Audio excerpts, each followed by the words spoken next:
আমি আমার ওয়াইফের জন্য অ্যাপ্লাই করেছি I-130 অক্টোবরের 29 তারিখে 2023 সালে।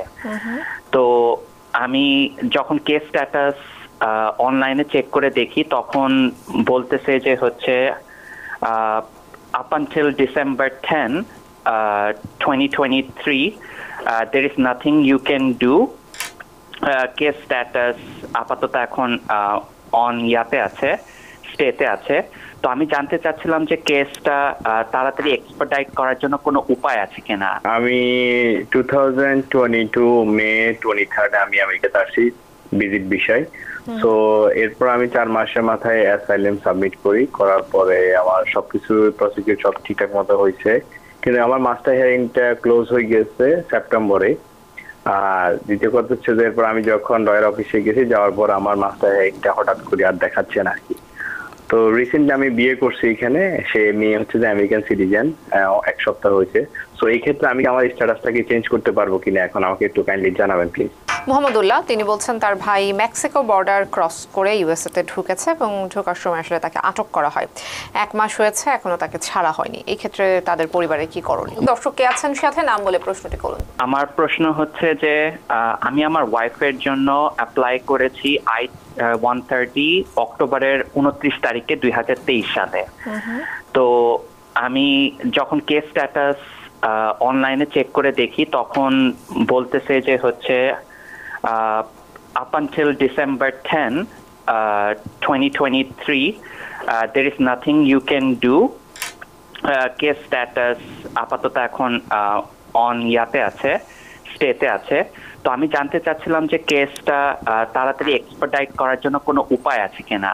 আমাকে কেউ বলেছে নাকি যে আপনি I-29F অ্যাপ্লাই করতে পারেন, তারপর K3 ভিসা আপনি হচ্ছে হাইব্রিড ফাইলিং করতে পারেন। তো ওই ব্যাপারে যদি কিছু বলতে পারেন।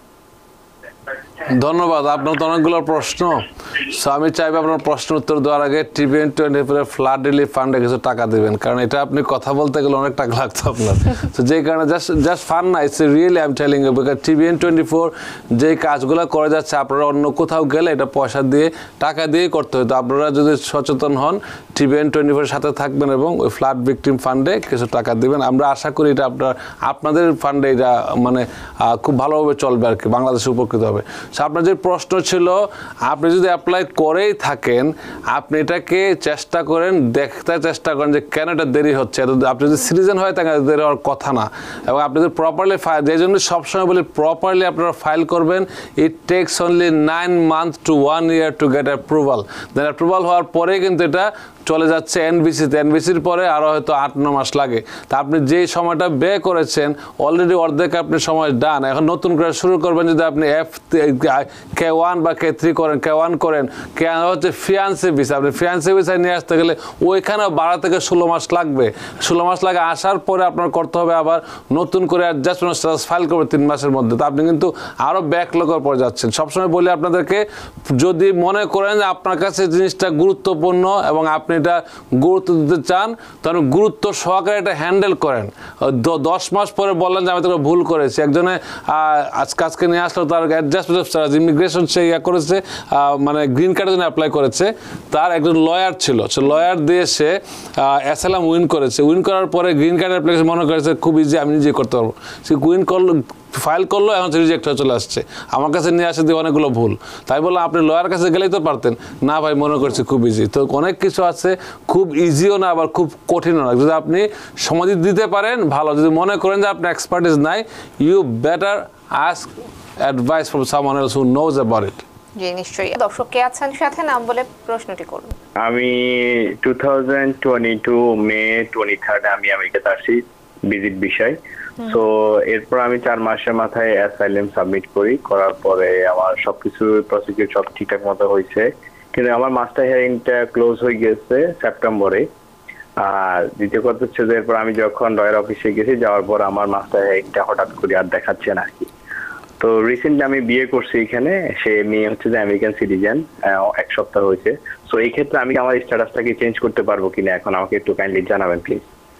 ধন্যবাদ। আমি সবসময় বলে থাকি যদি আপনার কোনো লয়ার থেকে থাকে ফার্স্ট প্রায়োরিটি ওই লয়ারের সাথে আমি কথা বলে, আমি কোনো ক্লায়েন্ট নেওয়ার জন্য আসিনি এখানে।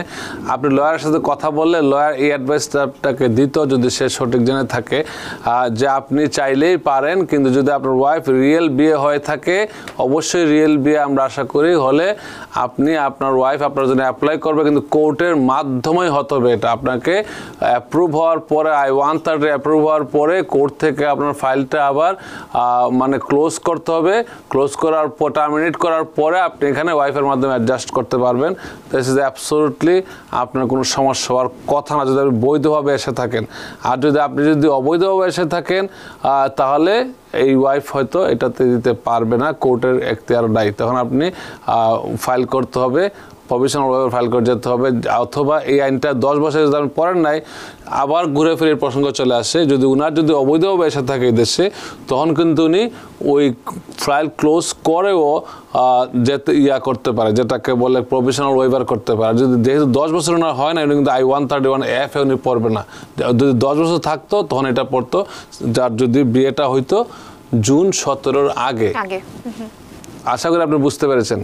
মোহাম্মদুল্লাহ তিনি বলছেন তার ভাই মেক্সিকো বর্ডার ক্রস করে ইউএসএতে ঢুকেছে এবং ঢোকার সময় আসলে তাকে আটক করা হয়। 1 মাস হয়েছে, এখনো তাকে ছাড়া হয়নি। এই ক্ষেত্রে তাদের পরিবারের কি করণীয়? ধন্যবাদ। এক্ষেত্রে পরিবারের করণীয় হচ্ছে ডিটেনশন সেন্টারে তার হয়তো এলিয়েন নাম্বার পড়েছে এবং ডিটেনশন ইচ্ছা করলে জানা যাবে কোথায় সে আছে। জানার পরে তাকে যদি আপনি অ্যাটর্নি হায়ার করছেন, অ্যাটর্নি G-20 ইস্যু করবে। ইস্যু করার পরে কোর্টের মাধ্যমে আমরা তা অফিসারের সাথে কথা বলা যায় এবং অফিসার কি চায়, যদি স্পন্সর চায় স্পন্সর তাকে আপনি আউট করতে পারেন ইচ্ছা করলে, যদি জাজে থাকে আর কি। অফিসার অনেক সময় অফিসারে করে, অনেক সময় কোর্টে পাঠায় দেয়। যদি ডিটেনশন সেন্টারে থাকে অফিসারের ক্ষমতা আছে, ইমিগ্রেশন অফিসার। যদি না থাকে, যদি কোর্টে পাঠিয়ে থাকে রিনিউয়াল প্রসিডিংয়ে পাঠালে জাজের মাধ্যমে করতে হবে। জি নিশ্চয়ই। দর্শক কে আছেন সাথে, নাম বলে প্রশ্ন। আমি বিয়ে করছি 2020 সালে। তো আমি অ্যাসাইলাম রিনিউয়াল আগে আমি বিয়ে করছি আপিল করার টাইমে। বিয়ে করার পর আমি গ্রিন কার্ডে অ্যাপ্লাই করছি বিয়ে করছি 2020 সালে।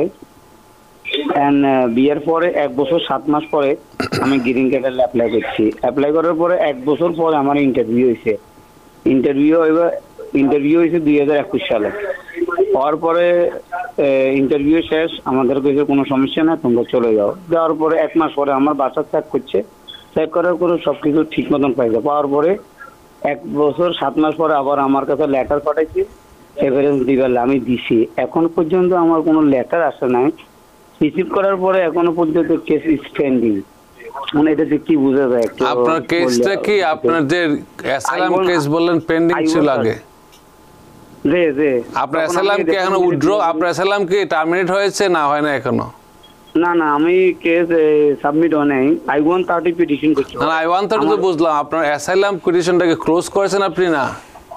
না এটা অটোমেটিক আমার ডিনাই হয়ে গেছে। অ্যাসাইলাম ডিনাই হয়ে গেছে, অটোমেটিক ডিনাই হয়ে গেছে। ডিনাইটাকে আপনি বুঝেছেন? আপনার লয়ার কে ছিল আর জিজ্ঞেস করেন যে এই জন্যই সবসময় বলি কি আপনি প্রফেশনাল কারোর সাথে এত ইসনারি যে আপনারটা ভেরি ভেরি কমপ্লিকেটেড কেস। আপনার কেসটা আপনি মনে করছেন তো খুবই ইজি চলে আসবে, আপনার জীবনে আসবে না।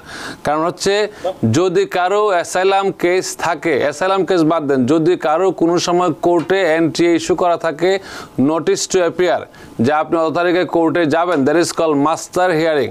মাস্টার হিয়ারিং আপনি না যান তখন এটা অটোমেটিকলি কি হয়, এটা আপনার ডিপোর্টেশন হয়ে যায়। Deportation in absentia removal proceeding হয়ে যায়, যে আপনার অবর্তমানে আপনার ডিপোর্ট হয়ে গেলেন, আপনি জানলেন না। তখন আপনার 30 ডেজ থাকে আপিল করার, যে আমি এই কারণে কোর্টে হাজিরা দিতে পারি নাই, আমি জানি না বা অসুস্থ ছিলাম, কোনো মারাত্মক কাহিনী। তখন জাজে হয়তো এটা 30 দিনের ভিতরে রিওপেন করে, না হলে কিন্তু আপনার ডিপোর্টেশনটা পার্মানেন্ট হয়ে গেল। আর যদি কারণে পার্মানেন্ট ডিপোর্টেশন থাকে, আপনি যতবারই বিয়ের কেস করেন না কেন, আপনার কেস আর অ্যাপ্রুভ করার ক্ষমতা কোনো ইমিগ্রেশন অফিসারের নাই। তখন এটা রিওপেন করতে হবে, মোশন টু রিওপেন করে কেসটা আবার রিওপেন করার যদি কারণ দেখে রিওপেন করতে পারেন I-130 অ্যাপ্রুভ হওয়ার পরে, যার যদি মনে করে রিওপেন করার যোগ্য তখন রিওপেন হবে। দেন আপনি কোর্টের মাধ্যমে যে আবার টার্মিনেট করা, তারপরে আপনি অ্যাডজাস্টমেন্ট করতে পারবেন। তা আপনারটার সম্ভাবনা খুবই কম। আমি আপনাকে অনুরোধ করব আপনার স্বার্থে, পরিবারের স্বার্থে আপনি 1 জন না 2-3 জন লয়ারের সাথে যে কথা বলেন, টাকা দিয়েই কথা বলেন, আপনি বুঝতে পারবেন যে আপনি কোন অবস্থায় এখন আছেন। নিউ ইয়র্ক থেকে সম্প্রচারিত TVN 24 টেলিভিশন, বিশ্বজুড়ে বাঙালির কণ্ঠস্বর।